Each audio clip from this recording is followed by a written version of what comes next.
নমস্কার, আমি অর্পিতা। টুকিটাকি টিপস এন অর্পিতার ব্লগ নিয়ে আবারও চলে এসেছি আপনাদের সকলের সামনে। নমস্কার, আমি অর্পিতা। টুকিটাকি টিপস এন অর্পিতাস ব্লগ নিয়ে চলে এসেছি আপনাদের সামনে আবারও আরেকটি ব্লগে। আশা করি আপনারা সকলে খুব ভালো আছেন। তবে জানেন তো, আজকে মন মেজাজ একটু ভালো নেই। কেন কি, সকাল থেকে প্রথমত প্রচণ্ড বৃষ্টি হচ্ছে। আর বৃষ্টি একটু আধটু ভালো লাগে, সব সময় দেখবেন ভালো লাগে না। তো যাই হোক, সব সময় বৃষ্টি হচ্ছে দেখবেন, দেখাবো আপনাদের ভিডিওটাতে। আর এদিকে ওমেরও খুব শরীর খারাপ। ওমের জ্বর এসেছে, ভাইরাল ফিভার। এখন সব ঘরে ঘরে ভীষণ ভাইরাল ফিভারটা হচ্ছে। তাই আপনাদের ঘরেও যদি বাচ্চা থেকে থাকে তাহলে বাচ্চাকে অবশ্যই একটু সাবধানে রাখুন। কারণ খুব ছোঁয়াচে হয়তো এটা বাচ্চা থেকে বাচ্চাতেই সাধারণত স্প্রেড করে। তো সে কারণে একটু বাচ্চাকে সাবধানে রাখুন। যদি মনে হয় তো 2-3 দিন স্কুল স্কিপ করে দেবেন। আমি স্কুল পাঠিয়েছিলাম, যে কারণে হয়তো কোনো বাচ্চাটির হয়ে রয়েছিল, তার থেকেই হয়তো ভাইরাল ফিভারটা হয়েছে। আর তার মধ্যে তো ওয়েদার চেঞ্জ, বুঝতেই পারছেন, বাচ্চাদের তো এই সময়টাতে ভোগান্তি হয়। যাই হোক, জ্বরটা বেশ ভালোই উঠছে, মানে প্রায় 103-104 উঠে যাচ্ছে। আর তখনই দেখবেন 199, তখনই দেখবেন 103, মানে ফট করে উঠে যাচ্ছে। তাই খুব সাবধানে রাখবেন, টেক কেয়ারে রাখবেন বাচ্চাকে। ওমের শরীর খারাপ বলে, ওম সাধারণত কিছু, মানে ওমের শরীর খারাপ হলে আমি আগেও দেখেছি ওম কিছু খায় না, খুব কম খাবার, লিমিটেড খাবার খায়। আর এটাই খুব স্বাভাবিক, এটাই মানে আমাদের শরীরের ধর্ম, যে ওরা মানে বডি ইনট্যাক্ট করা বন্ধ করে দেয়। তো খুব স্বাভাবিক ব্যাপার যে ওমও খুব কমই খাবে কিছু একটা।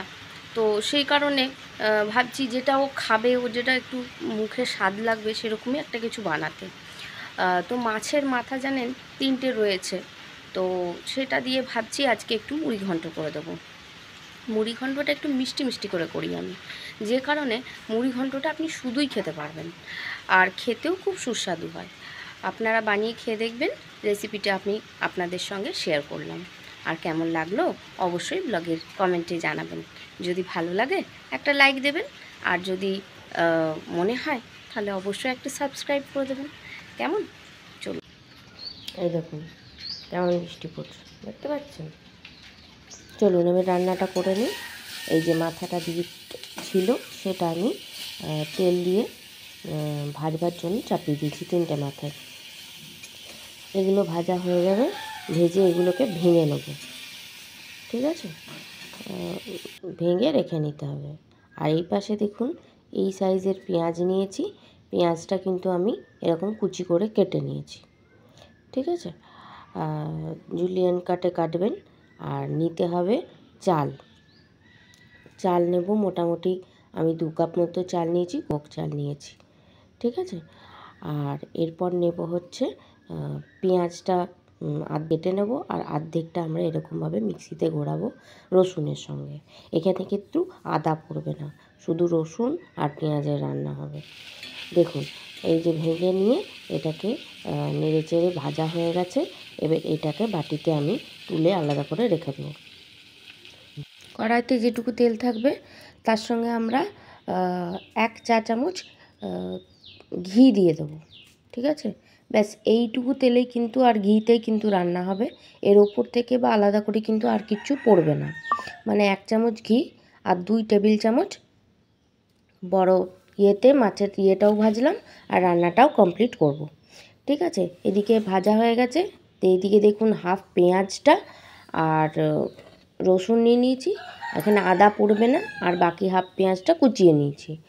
আর এখানে নিয়েছি 2 কাপ গোবিন্দভোগ চাল। তেল আর ঘি গরম হয়ে গেলে প্রথমে আগে গোটা গরম মশলা দিয়ে দেবো।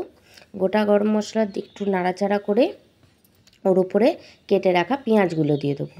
এরকমভাবে একটু নাড়তে নাড়তে যখন দেখবেন একটু ট্রান্সপারেন্ট হয়ে চলে এসেছে, সেই সময় আমরা, হ্যাঁ দেখুন, নাড়তে নাড়তে একটু ট্রান্সপারেন্ট হয়ে গেল।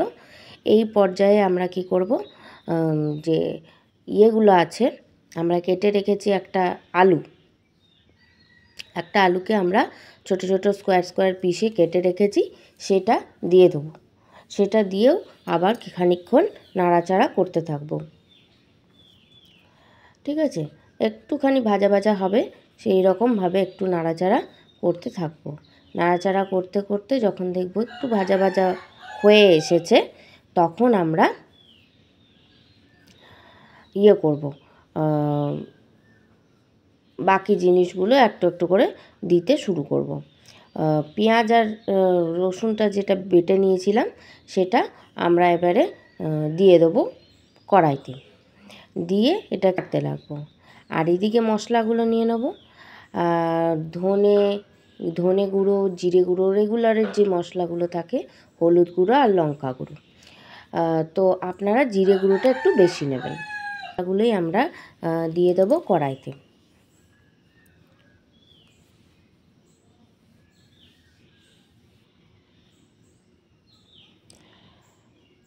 কড়াইতে দিয়ে আবার খানিকক্ষণ মশলাগুলো ভাজা হবে সেরকম পজিশানে। দেখুন রঙটা খুব সুন্দর চলে এসেছে, যেহেতু আমরা কাশ্মীরি লঙ্কা গুঁড়োটা ইউজ করেছি। ঠিক আছে, এবার এটাকে একটু একটু ভাজা ভাজা অবস্থায় করতে থাকবো।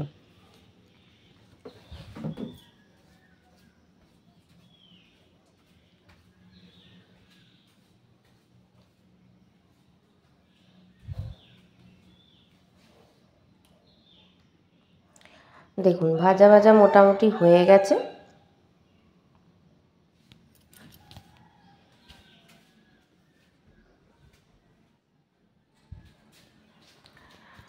মশলাটা পুরো ভাজা কষা কমপ্লিট।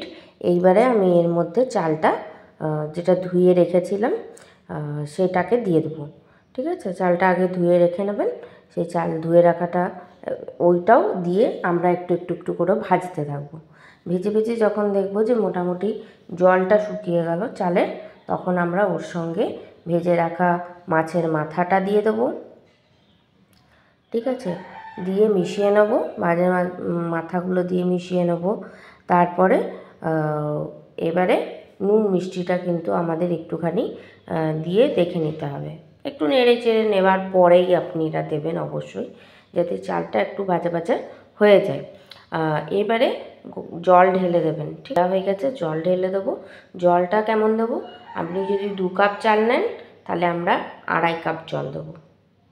ঠিক আছে, 2 কাপ নয়, 2 কাপ দিলে 2.5 কাপ বলছি, 4 কাপ জল দেবো। ঠিক আছে, 4 কাপ আর একটুখানি। এরপর এই পর্যায়ে কিন্তু নুন মিষ্টিটা আমরা অ্যাড করে নেব। চিনি দিলাম দেখুন 1 টেবিল চামচ। ঠিক আছে, আর নুন আগেই দিয়েছি। নুন আপনারা আপনাদের স্বাদ মতো দেবেন। তবে আমি একটা কথা আগেই বলেছি যে আমি কিন্তু একটু মিষ্টি মিষ্টি পছন্দ করি, বা আপনাদের ঘরে শুধু এটা হয় যখন আর কেউ কিছু খায় না, তো একটু মিষ্টি মিষ্টি করেই রান্না করবেন, যাতে এটা শুধু মুখেই খাওয়া হয়ে যায়, তাহলে আপনাদের আর ঝামেলা থাকবে না। এবার গ্যাসের ফ্লেমটা একদম সিমে করে দেবো। সিমে রেখে পরে আমরা, সিমে না রাখলে ওটা কিন্তু লেগে যাবার প্রবণতা থাকবে, তো সেই কারণে গ্যাসের ফ্লেমটা একদম সিমে করে দেবো। সিমে করে দিয়ে আমরা এটাকে ঢাকা দিয়ে দেবো 10 মিনিটের জন্য। 10 মিনিট পর কিন্তু আবার আমরা একবার ঢাকাটা খুলে চেক করব। দেখুন মোটামুটি হয়ে এসেছে, চালগুলো আধ সেদ্ধ মতো হয়ে গেছে। এবার আর 5 মিনিট রাখলেই মোটামুটি হয়ে যাবে। তো আমার মনে হচ্ছে আরও 5 মিনিট এটা থাকবে, জলটা এখনও পুরো মরেনি, ঢাকা দিয়ে দিয়েছিলাম তাই। এবার আবার খুলে দেখছি, দেখুন পুরো একদম ফুল রেডি। বানিয়ে খান, কেমন হয়েছে জানাবেন। ভালো লাগলে একটা লাইক দেবেন। পরের পর্বে দেখা হবে।